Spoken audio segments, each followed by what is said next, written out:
എല്ലാ സുഹൃത്തുക്കൾക്കും നമസ്കാരം.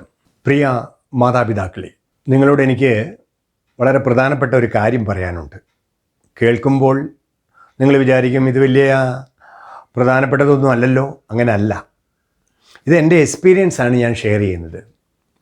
കാരണം നമ്മുടെ കുഞ്ഞുങ്ങളുടെ ചെറുപ്പം മുതൽ നമ്മൾ ബൂസ്റ്റർ, വാക്സിനേഷൻ ഡോസൊക്കെ എടുക്കുന്നുണ്ട്. അതൊരു ഇമ്മ്യൂണൈസേഷൻ കാർഡ്, അതായത് രോഗപ്രതിരോധ കാർഡ് മെയിൻറ്റെയിൻ ചെയ്യുന്നുണ്ട്. അപ്പോൾ ആ കാർഡ് കുഞ്ഞുങ്ങളുടെ വാക്സിനേഷനിൽ എടുത്ത ശേഷം നമ്മൾ സൂക്ഷിച്ചു വെച്ചിട്ടുണ്ടോ? അത് സൂക്ഷിച്ചു വെക്കണം. കാരണം കഴിഞ്ഞ മാസം എൻ്റെ മകൻ ജർമ്മനിയിൽ നിന്ന് വിളിച്ചെന്നോട് പറഞ്ഞു, പപ്പാ എൻ്റെ വാക്സിനേഷൻ കാർഡും അതിൻ്റെ കൂടെ ഒരു സർട്ടിഫിക്കറ്റും അയച്ചു തരണം. ഞാൻ പറയാം എന്തിനാ?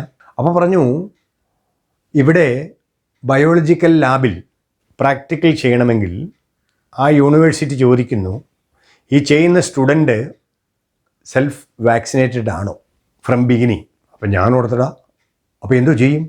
ഞാനും ഓർത്ത് സൂക്ഷിച്ച് വെച്ചിട്ടുണ്ടോ? ഏതായാലും അത് അന്വേഷിച്ച് തപ്പി എനിക്ക് കിട്ടി. പക്ഷേ കയറിയതായിരുന്നു. അവനെയൊക്കെ ഒന്ന് സുന്ദരനാക്കി ടേപ്പൊക്കെ ഒന്ന് ഒട്ടിച്ചിട്ട് അതുകൊണ്ട് ഫാമിലി ഡോക്ടറെ കാണിച്ചു.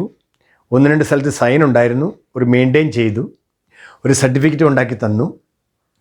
ഈ കാർഡും ഈ സർട്ടിഫിക്കറ്റും കൂടെ മോന് ഞാൻ സ്കാൻ ചെയ്ത് അയച്ചു കൊടുത്തു.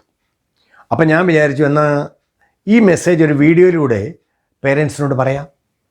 കാരണം എൻ്റെ കൂട്ടുകാർ പലരും പറഞ്ഞു ഞാൻ സൂക്ഷിച്ച് വെച്ചിട്ടൊന്നുമില്ല.